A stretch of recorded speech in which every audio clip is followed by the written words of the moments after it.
అసలు ఆరోగ్యాన్ని ఇవ్వడంలో సూర్యభగవానుడే సాటి, ఆయనే అధిష్టానం. అందుకే ఆరోగ్యం భాస్కరాది చేత్, ఆరోగ్యం ఇవ్వగలిగిన వాడెవరు అంటే భాస్కరుడు. ఇవాళ రోజున చంటి పిల్లల వైద్యులు కూడా ఒక మాట చెప్తున్నారు. చంటి పిల్లల్ని జాగ్రత్తగా గదిలో పడుకోబెడతాం, నీరెండ పడేటప్పుడు కానీ సాయంకాలపు ఎండ పడేటప్పుడు కానీ కొద్దిసేపు తెర తీసి ఆ సూర్యకిరణాలు పడనివ్వండి అంటున్నారు. ఆ సూర్యకిరణాలు పడితే విశేషమైనటువంటి ఆరోగ్యాన్ని పిల్లలు పుంజుకుంటారు. నేను కొంతమంది చంటి పిల్లలకి ఆ చంటి పిల్లల వైద్యులు చెప్పగా, వాళ్ళ తల్లిదండ్రులు చెప్పగా విన్నాను.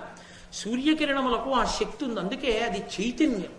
అందుకే చూడండి, ఇలా చూస్తే సూర్యబింబం వంక పొద్దున్నే తుమ్మొస్తుంది, ఆ జడత్వం వదిలిపోతుంది, సోమరితనం వదిలిపెట్టేస్తుంది, సమస్త నాడీమండలము చైతన్యాన్ని పొందుతుంది. ఆ ధౌమ్యుల వారు 108 నామాలు చెప్పారు. ఇది ఎవరో కొంతమందే చదువుకునేవి కావు. ఈ 108 నామములను ప్రతి వాళ్ళు చదువుకోవచ్చు. ఉదయం వేళ సూర్యభగవానుడికి ఎదురుగుండా నిలబడి ఈ నామములను చెప్పి నమస్కారం చేస్తే ఆయన అనుగ్రహించి సమస్తాన్ని ఇస్తాడు. ఆయన ఇవ్వలేనిదన్నది లేదు. అటువంటి సూర్యభగవానుడి యొక్క నామాల్ని ధౌమ్యుల వారు ధర్మరాజుకు ఉపదేశం చేసినవి. సూర్యుడు, అర్యముడు, భగుడు, త్వష్ట, పూష, అర్కుడు, సవిత, రవి, గభస్తిమంతుడు, అజుడు, కాలుడు, మృత్యువు, ధాత, ప్రభాకరుడు, భూమి, జలము, అగ్ని, ఆకాశము, వాయువు, పరాయణుడు, సోముడు, బృహస్పతి, శుక్రుడు, బుధుడు, అంగారకుడు, ఇంద్రుడు, వివస్వంతుడు, దీప్తాంశువు, శుచి, శౌరి, శనైశ్చరుడు, బ్రహ్మ, విష్ణువు, రుద్రుడు, స్కందుడు, వరుణుడు, యముడు, వైద్యుతాగ్ని, జఠరాగ్ని, ఇంధనాగ్ని, తేజస్సులకు పతి, ధర్మధ్వజుడు, వేదకర్త, వేదాంగుడు, వేదవాహనుడు, కృతము, త్రేత, ద్వాపరము, కలి, సర్వమాలాశ్రయుడు, కళ, కాష్ఠ, పక్ష, ముహూర్త, యామ, క్షణ, సంవత్సరకర, అశ్వత్థ, కాలచక్ర, విభావసు, పురుష, శాశ్వత, యోగి, వ్యక్తావ్యక్త, సనాతన,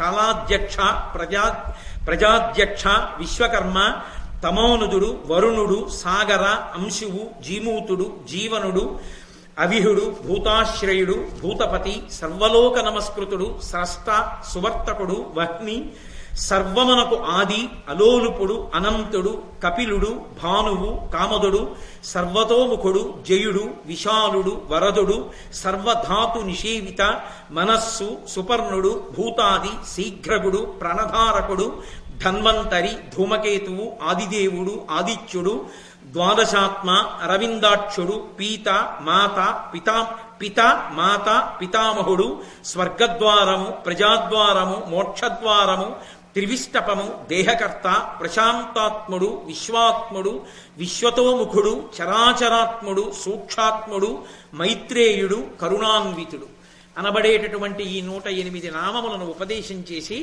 ఈ 108 నామములను నువ్వు ప్రతిరోజు గంగానది వద్ద నిలబడి సూర్యభగవాను ఉద్దేశించి స్తోత్రం చేయి.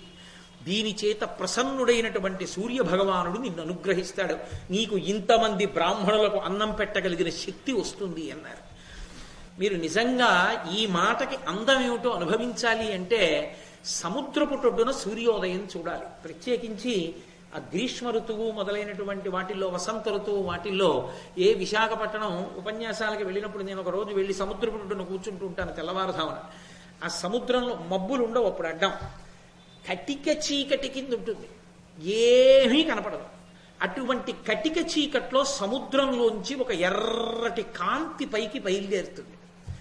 ఒక చిన్న గీతలాగా ప్రారంభం అవుతుంది. అది ఇలా కొద్దిగా పైకి వస్తుంటే సముద్రం అంతా అడ్డంగా ఎర్రటి తివాచీ పరిచినట్లు వస్తుంది.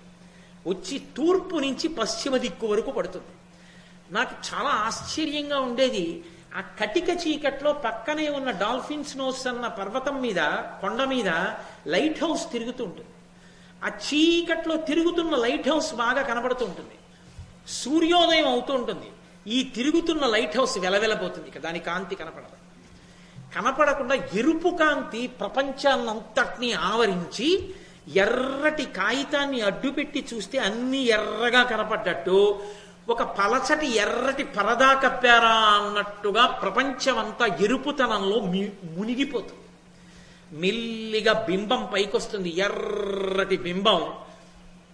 ఏదో ఇనబింబమనిపించు మా తల్లి కుంకుమకు నీరాజనం అన్నట్లు ఆ గహరాన కనిపించు ఇనబింబమనిపించు మా తల్లి కుంకుమకు నీరాజనం అంటారే, అలా ఆ అమ్మ ఆ పరదేవత పెట్టుకున్న కుంకుమ బొట్టు ఎలా ఉంటుందో అలా వస్తుంది ఎర్రగా.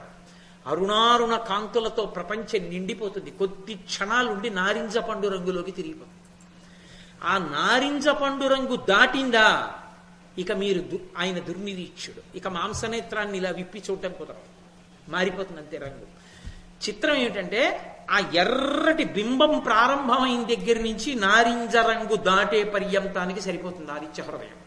ఖచ్చితంగా ఆదిత్య హృదయం పూర్తయిపోతుంది, ఆయన నారింజ రంగు వదిలేస్తాడు.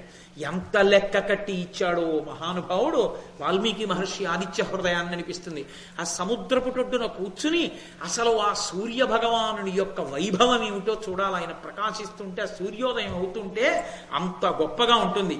కాబట్టి ఓ ధర్మరాజా, ఈ భూమండలం మీద ఉండేటటువంటి భూతరాశి అంతా కూడా ఆకలితో అల్లాడిపోయింది. ఒకప్పుడు వాళ్ళకి అన్నం లేదు. పరమ కరుణామూర్తి అయినటువంటి సూర్య భగవానుడు చూశాడు, అరే వీళ్ళకి అన్నం లేదురా, వీళ్ళకి అన్నం ఇవ్వాలి అనుకున్నాడు.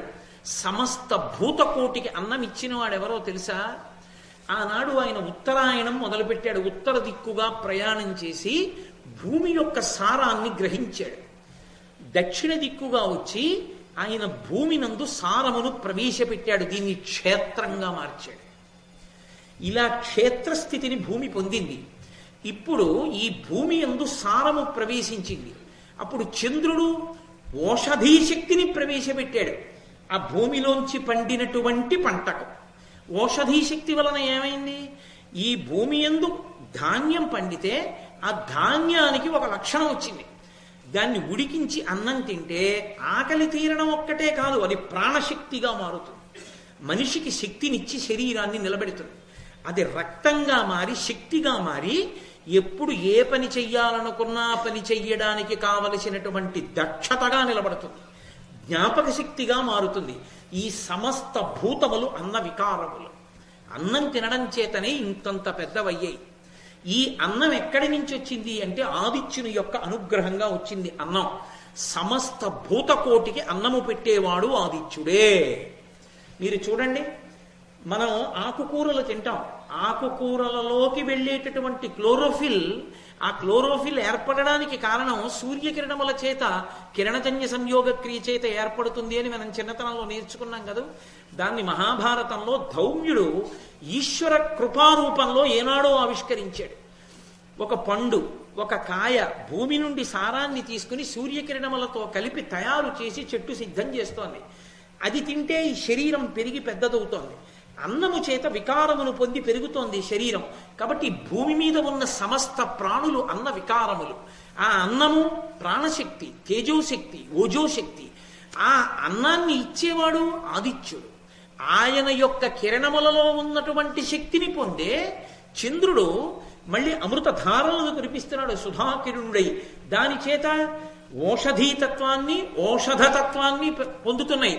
పొంది దాన్ని జంతువులు, మనుష్యులు తిని అపారమైనటువంటి బలాన్ని పొందుతున్నారు. అందుకే మీరు లోకంలో ఒక విచిత్రం చూడండి, మాంసాహారమును తినేటటువంటి ప్రాణులు కూడా శాకాహారమును ఒక్కదాన్ని తిని బ్రతికేటటువంటి ప్రాణుల మాంసాన్ని ఇష్టపడతాయి.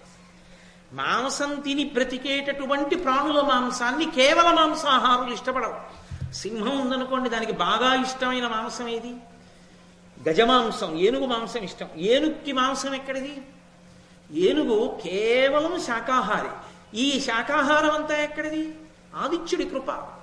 ఈ శాకాహారాన్ని తిన్నటువంటి ఏనుగు కన్నా బుద్ధి కలిగినది, అంతకన్నా పెద్ద ప్రాణి భూమండలంలో ఇంకోటి లేదు. అదే అంత పెద్ద ప్రాణి. అంత పెద్ద ప్రాణి అయినటువంటి శాకాహారి అయిన ఏనుగు మాంసాన్ని సింహం ఇష్టపడుతుంది తప్ప అంత గొప్ప సింహము వేరొక మాంసాహారి అయినటువంటి జంతువు యొక్క మాంసాన్ని ఇష్టపడదు. అసలు శాకాహారానికి ఉన్న గొప్పతనం అటువంటిది, దానికి ఉన్నటువంటి బుద్ధి శక్తి అటువంటిది. అందుకే పరమేశ్వరుడు కొన్ని జీర్ణావయవములకు మాత్రమే మాంసాన్ని జీర్ణం చేసుకోగలిగిన శక్తిని ఇచ్చాడు. కొన్ని కొన్ని ప్రాణులకు మాంసాన్ని జీర్ణం చేసుకోగలిగినటువంటి శక్తి ఇవ్వలేదు. కాబట్టి ఆ ప్రాణులు మాంసాహారాన్ని తీసుకోవు, శాకాహారాన్ని మాత్రమే తీసుకుంటాయి. పరమ యథార్థం చెప్పాలంటే మనుష్యుడు కూడా సాధ్యమైనంత వరకు శాకాహారిగానే బ్రతకాలి, మాంసాహారాన్ని త్యజించాలి. ఎందుకో తెలుసా? యథాశాస్త్రంగా మాట్లాడాలి అంటే కలియుగంలో మనుష్య ఉపాధి మాంసాహారాన్ని జీర్ణం చేసుకోవడానికి ఉపయుక్తమైన స్థితిని పొంది ఉండలేదు. కాబట్టి ఆరోగ్యవంతమైన శరీరము శాకాహారము చేతనే ఏర్పడుతుంది, ప్రత్యేకించి కలియుగంలో. ఇందుచేత ధర్మం ఇక్కడ వేరు. అందుకని ఇక్కడ క్షాత్రధర్మము యుద్ధం చేసి రక్షించవలసిన అవసరాలేం లేవు.